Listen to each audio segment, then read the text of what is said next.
All right, hello everyone and welcome. Gussapolooza 2024. This is the Indie Distributor series of seminars held here at the MTAV bar and stage. MTAV is the multi-tech audiovisual, a great production, full-scale production company that's sponsored all the equipment that you see here, and they're doing live streaming for the folks at home. So thank you and welcome. It's great to have you all here, and for the folks at home. So I'm going to introduce Harley Olivia, who comes from Toronto's vibrant music scene. She's got over 15 years of experience as a performer, fronted metal bands, circus punk groups, explored many genres, and we perform with her. She's amazing. 2013, she graduated from Humber College's theater performance program and apprenticed with opera legends. I might get this pronunciation incorrect, but Fittis Crooker? Okay, yes. She's a dedicated voice teacher. She teaches my daughter. And she shares her knowledge of voice science and songwriting with students at OIArt. So for more info on her music, follow her at HarleyOlivia.com. Without further ado, here's Harley Olivia. Thank you, Kevin. It's actually HarleyOliviaMusic.com, but you're fine. Hi, everyone, and hello, everybody at home. Like he said, I am a singer and a vocal coach. I'm obsessed with singing, so I've pretty much immersed myself in it for 15 years. And today I'm going to talk a little bit about how to keep your voice safe, how to warm it up, how to cool it down, how to prevent any kinds of tension, and basically preventing vocal injury. We're at an indie music festival, so I know a lot of us are really hoping to do long tours, a lot of athletic performances, so this is really important to keep your voice safe. So the main thing that I like to start with is the fact that our body is a living instrument. So unlike a guitar that you just hang up on the wall, our voice is part of our everyday life. So even when you're not singing, you're picking up tension. And some of those causes of tension are the physical stressors. So it's really cold out, you get all tense. Maybe the weather, altitude, pollen, maybe the pollution in the air. I know we've been having some fires, so even that smoke can get onto your vocal folds and cause a little bit of tension.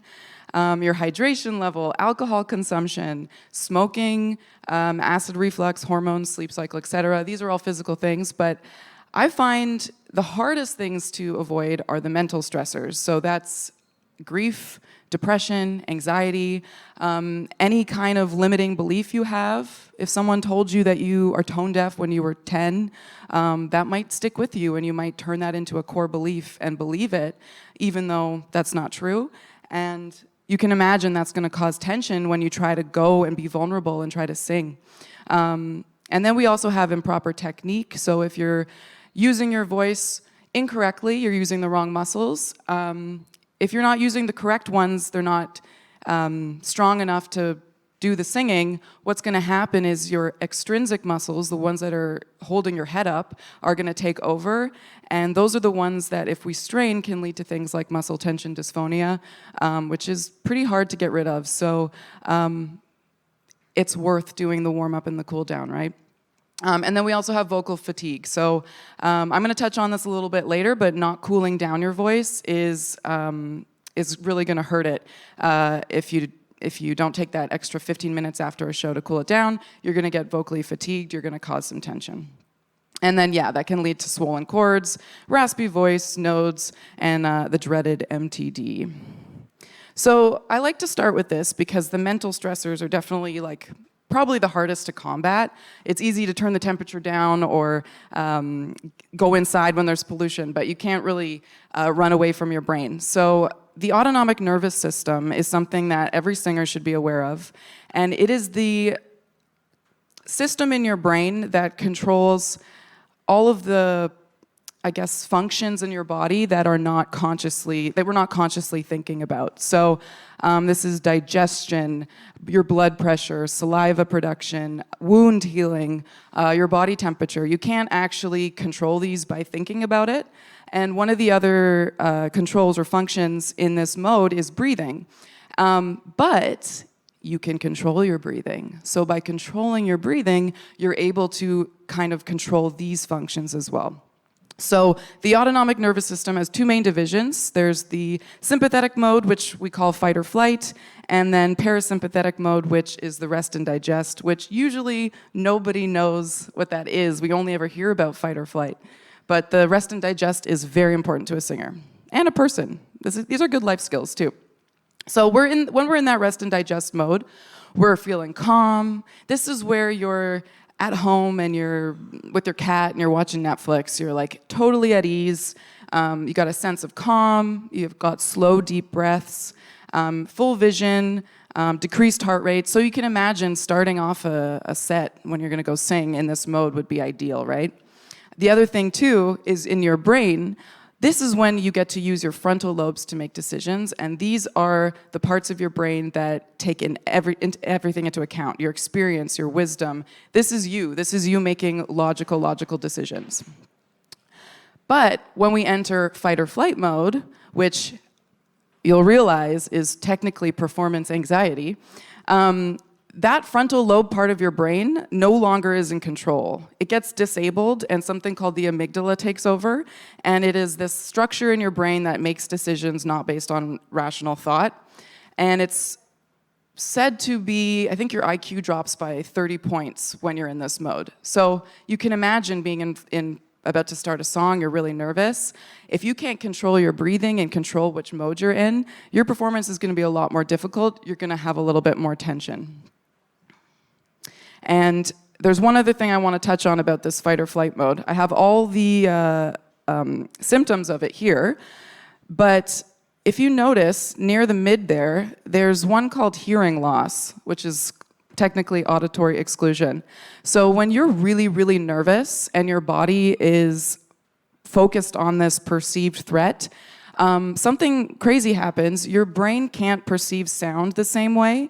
And so if you hear 3 tones, you may only hear the top tone, the low tone, but you may not hear mid-range. So I get a lot of singers coming to me thinking that they're tone deaf, and it turns out, no, they're just anxious and they're in their fight or flight mode, and they can't perceive tones. So as you breathe and as you calm down, your singing gets better, your pitch gets better, and it's actually very, very rare to be tone deaf. I think only 2% of the population is tone deaf, and that's actually called amusia. You can look it up. All right, so ways to combat this fight or flight mode from ruining your performance is to access that breathing like I talked about. Because when we control our breath, we control our autonomic nervous system, and we get to keep it into that rest and digest mode. So I always start my warm-ups with breathing because it calms me, it keeps me in the right mode, and it kind of releases any tension that I might have.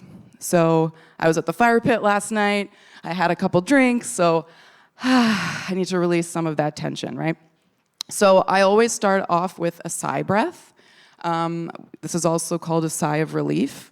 I always put my acting skills to work and I really pretend that it's a sigh of relief. And it should feel good. Can we all do a sigh of relief in the room? I want you to feel how good that feels.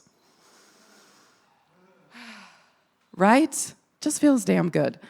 And then the other way to kind of control my breathing is you can do the 4-7-8 method, which is breathing in for 4, holding for 7 seconds, out for 8 seconds. Now, the other cool thing about this is we're extending our exhale. And when we extend our exhale, we keep our body in that rest and digest mode. So if I was to breathe with a shorter inhale, extended exhale, watch how relaxed this is. But then if I do the opposite, long inhale, short exhale, right? I could give myself a panic attack in front of you right now if I wanted to, but I'm not going to. So we want that extended exhale. And also yawning. Yawning is sometimes called the yawner's cocktail because it gives you a lot of really happy, relaxing chemicals in your brain like serotonin and dopamine. And it also stretches out some of those muscles that tend to tighten up when we're vocally tense. So the next part I do when I warm up my voice is I'll do extended long tones. Just to bring it back to the sigh for a second, singing is technically sighing on pitch. So you want to be really, released with it, and you want to really get into that ebb and flow of inhale in, exhale sound. So when you are out of air, you technically should stop singing, because when you run out of air, tension is what keeps the sound going. So we think of yourself as like a car, and the air is the gas in the car. So you wouldn't try to then push the car up the mountain with brute force. You get more gas, right? So I like to do long inhales, exhales, and soft belly breathing. I'm sure you may have seen this before, but when you breathe in, your belly should come out. Right? We don't want to do high, shallow chest breathing, but your breath will we call drop as you do this. And unfortunately, it's not a switch that you can be like, I'm going to be in my rest and digest mode. It takes time. Sometimes it takes 10 minutes. Sometimes it takes 2 hours. It really depends where your mental state is in that moment. I know when I'm teaching a lesson, I'm able to drop my breath and breathe right away. And my poor student on the other side of the piano is like, super nervous and can't get into that breathing mode right away. But it comes with time, right? It's a practice. And then I get into something called SOVT exercises. Now, you've probably seen I don't know, theater kids always get a bad rap for these, but doing their like lip trills and things. I used to think they were kind of silly, and then I learned the science on it, and it totally changed my mind. So basically, SOVT stands for semi-occluded vocal tract. So that basically is a fancy way of saying that my mouth is partially closed.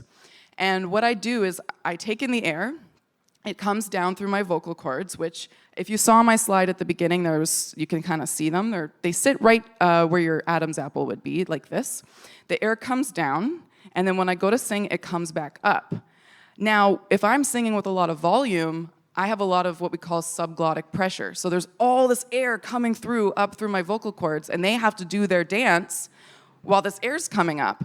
Now, if I'm not prepared for that, if I'm not warmed up, that can put a lot of pressure on your vocal cords, and it can cause injury, or it might cause your voice to crack during your performance. So when you do a semi-occluded vocal tract exercise, that air comes up, and then you're not letting it all out, so it reflects back off the lips and comes back down. Now you've got 2 air streams. You've got one coming up and one coming down. They cancel each other out, and you're able to have your vocal cords move in a way that you can get pretty athletic with. You can go high notes and things, and you won't have as much pressure on them. So these are really great. These are a great way to play around in your higher vocal range and play around with different techniques. So, like I said, these are going to help prevent your vocal strain. You can use these exercises to help your stamina and your range. So, I would recommend, if you're trying to stretch your range, do it on a SOVT. So this could be lip trills, tongue trills, or if you have a straw, you can get like one of those Starbucks cups, fill it about this much, and blow into the straw, or it's more like humming. So you'd basically be like, ooh, into the straw. That water is going to cause resistance, which is going to then help with that back pressure. They also make fancy straws. I have one called my singing straw. It's rose gold, and it comes in a little case with a little cleaner, and it's really, really cute. I love it, and I bring it everywhere with me, so that's another thing you can do. They're also great for touring because they're quiet. So if you're in a hotel room, if you're in a bathroom because you don't have a green room, they're a really great way to warm up your voice without feeling silly and standing in the room being like, although there's nothing silly about it, and we shouldn't be ashamed to do our vocal exercises and warm-ups in front of people. Anyways, and then there's also, you can do partially closed sounds like DZ, so zzz. Anything that gives us that sort of resistance is going to help even out that pressure. All right, next thing I like to do is, I call them ooh slides, but they go by many names, sirens, rainbows. You're basically moving through your whole range. So, who's heard of like chest voice and head voice? Yeah, okay. So that's like a pretty basic way to explain the lower register and the higher register. The jury's out on if we're still using those terms, but I feel like that's the way that people relate to it, and that's how, it's an easy way to kind of access that information. So the chest voice is actually controlled by a set of muscles called your thyroarytenoid muscles, and your head voice is controlled by a set of muscles called your cricothyroids. And so when you're singing through your whole range, so just say you're singing a song and you're going through all these different ranges and notes and it's bobbing up and down, you're using two different muscle groups. So you need to learn how to utilize them and work them together. Otherwise, it's going to be crack city. So I like to do the oo slide, which is where I start in my chest voice, go to my head voice, and back down. And what I'm trying to do is smooth out that natural break and make it so that there's not an audible break. So I'll show you what I mean.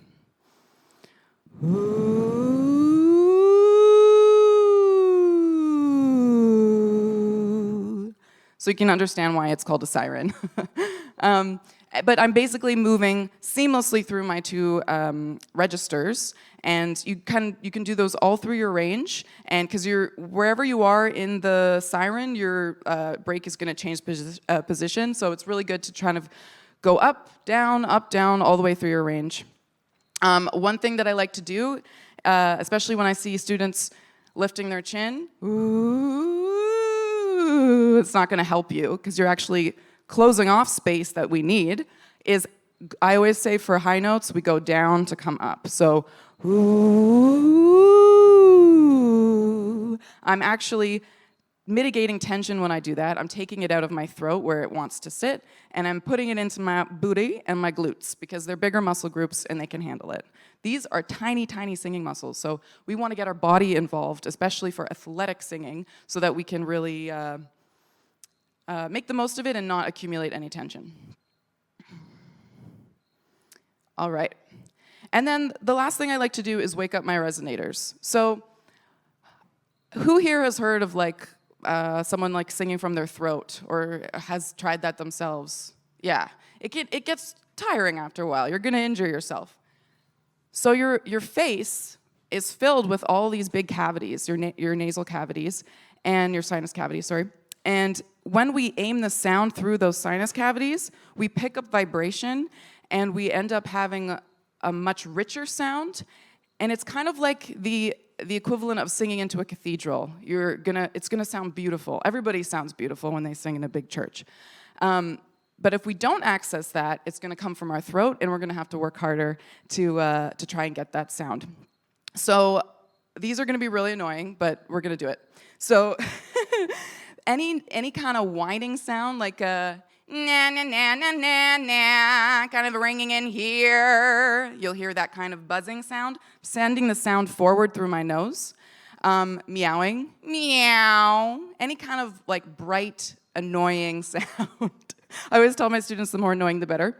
Or even just a na na na na. You'll hear this now. Lady Gaga does this a lot. If you listen to her Diamond Heart, she's like, it's all over it. Young, wild American, head full of Jameson. So it's all really, really bright in there. That's keeping her voice healthy, and it also has a nice warm tone. All right. Okay, and then, like I was saying before, you want to get your body involved. So the singer who's singing like this is going to be really tense because the place that's the most activated is going to be in here. But there's this thing in singing called anchoring, where you want to kind of give yourself a little bit of the opposite motion somewhere else so that you don't put all the pressure and tension in your throat. So easy peasy, bending your knees. It helps me prevent tension from coming into here. You can also do lunges if you're metal, if you're screaming. Engaging our abs while singing. I have a singer-screamer that I coach, and he's really good, but he was having a lot of tension in his throat, and we noticed if he lifted his arm up that he stopped having that tension, and it's because his abs are engaging. So he's actually using more of his support to help him. So now, and it's awesome, it fits his music perfectly, because he'll just be like, yeah! And it like comes out seamlessly, whereas before it was like getting caught. So using your body, think of this like a sport. That's why this segment is called the athletic vocalist, because you're an athlete. These are muscles that you're using and strengthening. They're just really tiny. And the last thing, and this is super, super important, is after the performance, you're not done. You have to cool down. So just like a marathon runner would do his run and then stretch, it's the same thing. If you sing for 45 minutes and your vocal cords are stretching, because that's what they're doing. Whenever we sing high, they're stretching really long and really thin, and then when we sing or talk low, they come back down really short and fat. So if you've been up here for 45 minutes singing your heart out, and they're stretching and stretching, filling with blood, filling with lactic acid, and then you just walk off the stage, crack open an ice cold beer, and then expect your voice to be okay the next morning, that's not gonna happen. You haven't released the lactic acid, you haven't brought them back down to their regular size. So you wanna kind of bring them back down to where you sit naturally for your speaking range.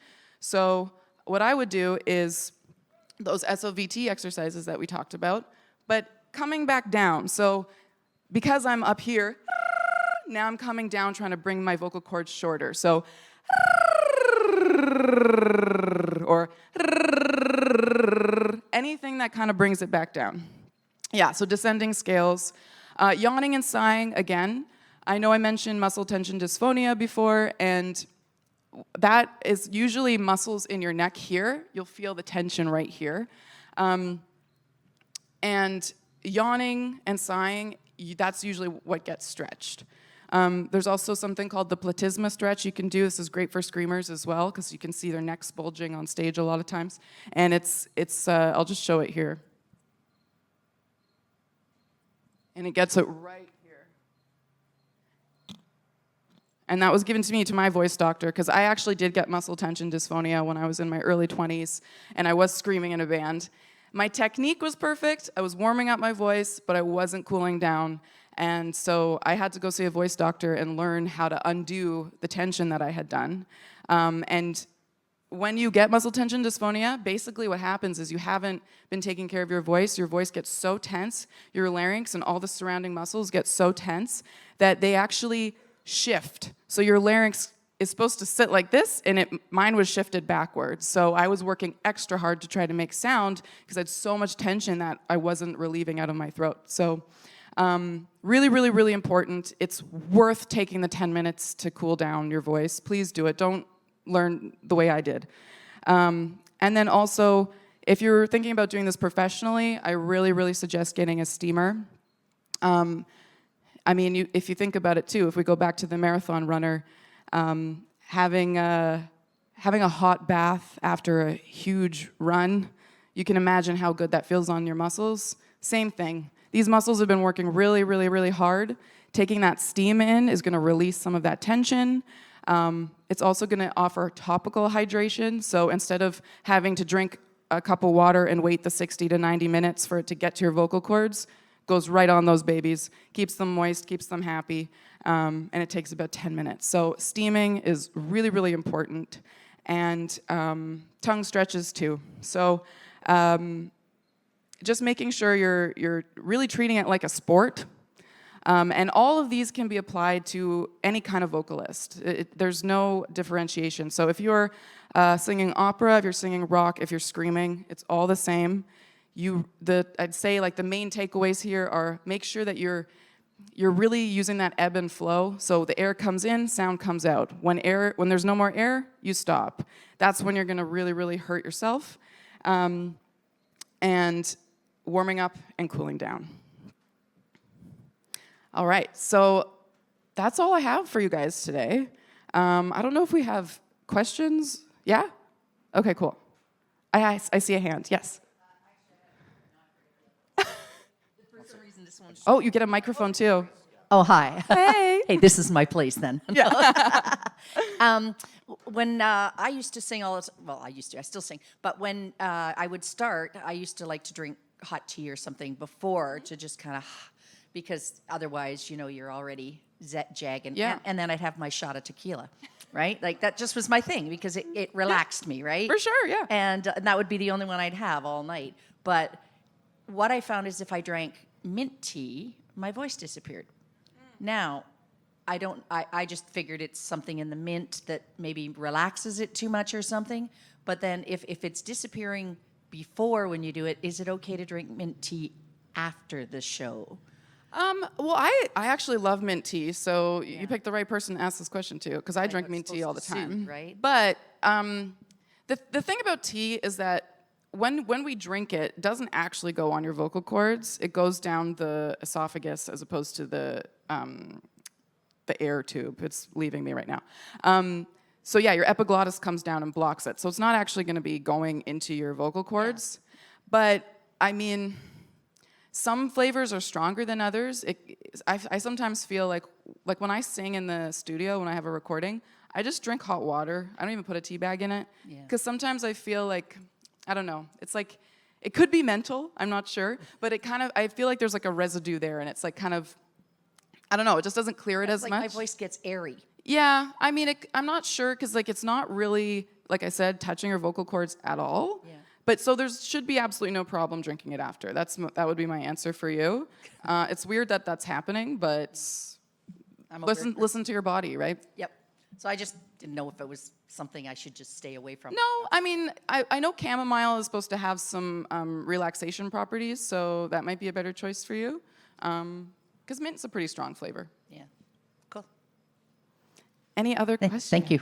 You're welcome. Yes. Gotta get one. So I'm an artist myself, and I take a lot of vocal training and everything. But I've got a little stepson right here who's getting into the idea of singing. And I want to start giving him the pointers and tips and tricks that I know. But I don't know how to teach a kid how to sing from the beginning. You know what I mean? Like, you can teach them the bass line, but what would you say is your best bet to kind of start teaching the young ones how to start doing it? It's funny because I do have a range of students. I have as young as 9, I have people in their 20s, 30s, and then I have old as 73. So yeah, definitely different teaching techniques for different age groups. With the young ones, I find the most important thing is just like really feeding that passion. So if it's fun for them, they're gonna stick with it. If you make it like, no, you have to do this, you're gonna kill their spirit. So I like to follow their passion. I like to teach student-led lessons, so I'm really making sure that they're enjoying it.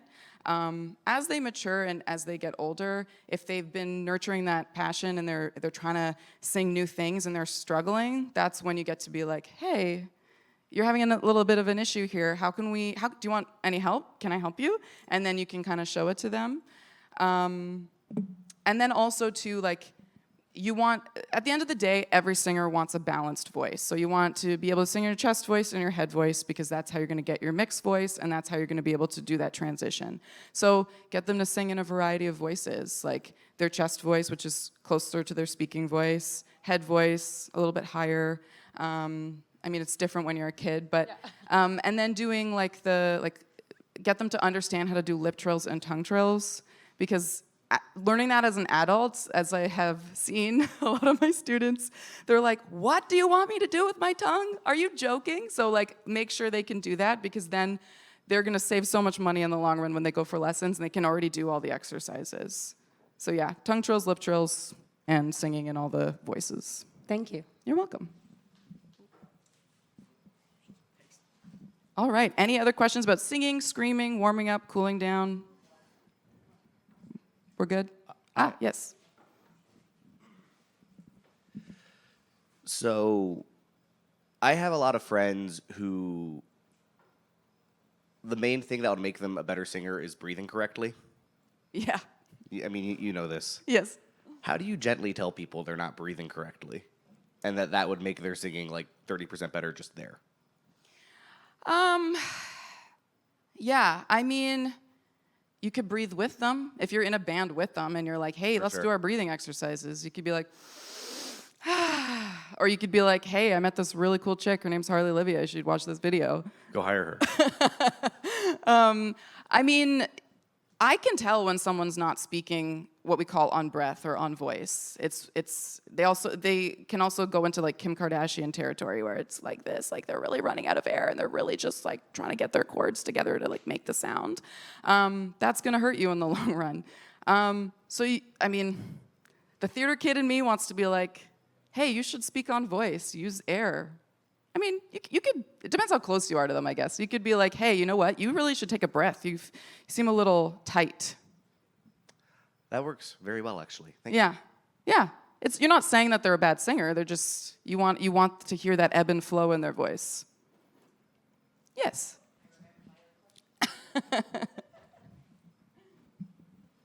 Just when you said that, that reminded me of my other question, Perfect. which was when you were talking about the sound through your nose. And see, growing up, we were all taught, oh, don't sing through your nose. Like you should learn to sing with your nose plugged and all this stuff. But you're basically saying go for it. So different vocal styles and different ranges in your voice are going to need a different recipe. Mm-hmm. So if you're singing more operatically, nothing's happening in there. It's all coming out my mouth. But if I'm belting, the secret sauce for belting is nasal resonance. You cannot belt without nasal resonance. It all needs to come forward. So you can hear it.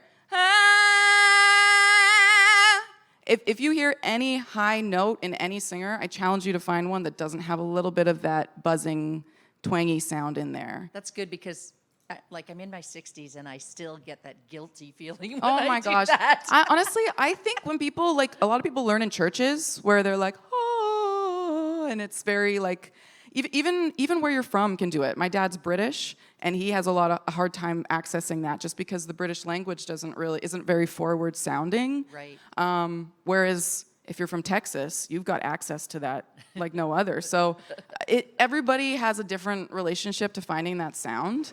I've even had a student who had, it was really hard for him to find it because he gets nosebleeds, and he revealed to me that he's had his nasal passage cauterized like 10 times. So sending that sound forward was traumatic for him. Yeah. So everybody has a different relationship to it, but singing higher, you definitely want to kind of access that. Like, because I've had the one side here from having a broken nose is very, very narrow, so it does make a difference in how it sounds. But Well, I'm glad that it's Yeah, no, I know it's- it's silly, but it's just No, like I that totally know guilt what you kinda, mean. I keep trying to stop myself without thinking I'm stopping myself. Yeah. From doing it, and I don't like the sound. The only time where nasality might not be what you want is if the reason it's happening is because your tongue is coming up and it's blocking the air, so Right. it has to come through your nose.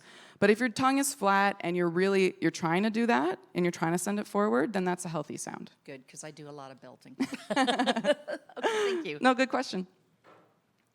Awesome. Do I get to ask one? Yeah, of course. So if someone's gone through, I can't remember the acronym, it was the dreaded, what did you say it was? MTD, MTD. muscle tension dysphonia, yeah. And how would you tell that that's something that's occurred?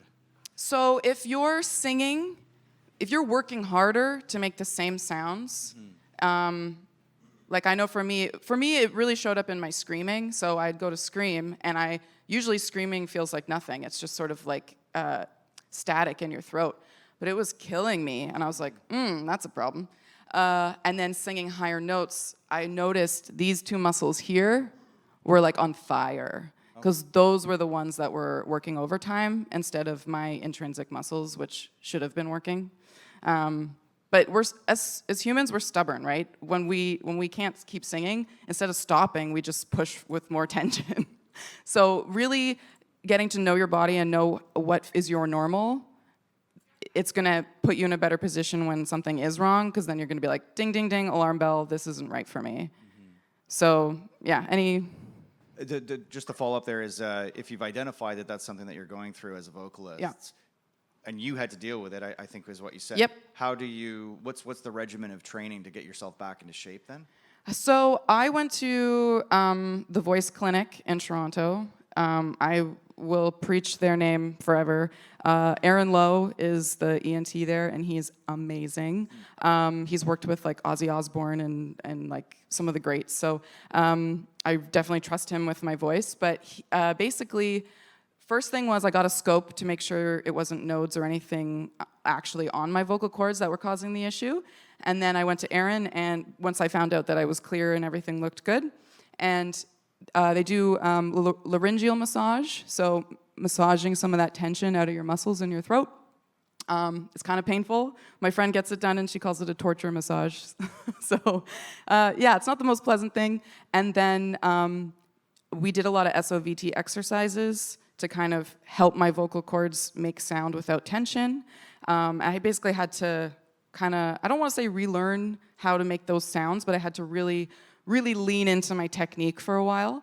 And then cooling down, that was the thing. That is what we identified as what caused it for me. So he basically told me, I think I was like 25, and he was like, okay, you've got like 5 more years of like being okay, being like one of those musicians that sort of like rolls out of bed and just is awesome. But like once you hit 30, like if you don't have a plan, you could hurt yourself. So I got a steamer the next day, and I've been taking care of my voice ever since. So Wow. yeah, but it honestly depends on you, and it depends on your body. For me, the muscle tension dysphonia, I only needed 1 checkup, and then I took it and ran with it, and I did those exercises, and I was probably fine within a few months. But then I know people who it took a year because of their age or because of whatever reasons about them. But anyways, yeah, so it's really dependent on who you are, how your body is, and how long it's been going on for. Yes. Thank you. You're welcome. Yeah. Sorry. This question is, because I know a few people have asked me about this, is how does snoring affect your vocal cords? Because I know some pretty heavy snorers, and they wake up and you actually feel like you have a cold and a sore throat every morning. Yeah, it's funny. My partner's here, and he snores, and I want to be like, it's terrible. You should stop. Honestly, if you're breathing through your mouth at night, you're probably drying it out because you're not filtering it through your nose. So you're definitely going to be drying out your vocal cords overnight, which is maybe why you feel like they have that discomfort and feel like they've been using their vocal cords all night, because they have.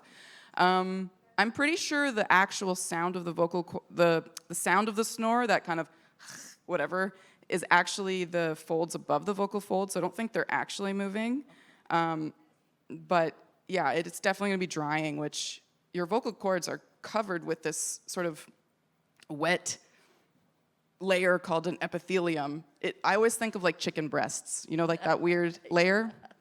That's kind of what's on it, and it needs to stay moist. So if it's dry, they're gonna then work harder the next day to try to move because they don't have enough moisture to like work properly. Okay, thank you. You're welcome. Hello. Hi. I know you mentioned 10 minutes to cool down. Yeah. What do you know what the right amount of time is to warm up?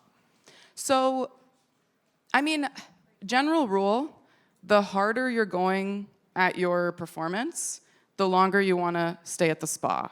So if you're like really belting, really screaming, or even just like singing for a long period of time, you're going to want to do a little bit longer of a cool down to release that. And even warm-ups, like you might want to do a little bit of a, I want to say longer warm-up, but I don't mean like athletic warm-up. I mean like breathing, getting yourself ready. Yeah, I would say I generally do about 15 minutes. My steamer, the one that I showed in the last slide there, the Pure Mist steamer, it holds a charge for 30 minutes. So it's perfect. For my warm-up, I breathe into it for 15 minutes, do my like lip trills in it, or whatever, and then I use it again for 15 minutes and do my cool down. So it's kind of timed out for me, which is kind of nice. Yeah. Thank you. You're welcome. And Kevin is gone. Oh, no, you're there. Okay. Thank you, Harley. Thank you so much. Yeah. If you have any other questions, I'm here all week. I've wanted to say that forever. Thanks.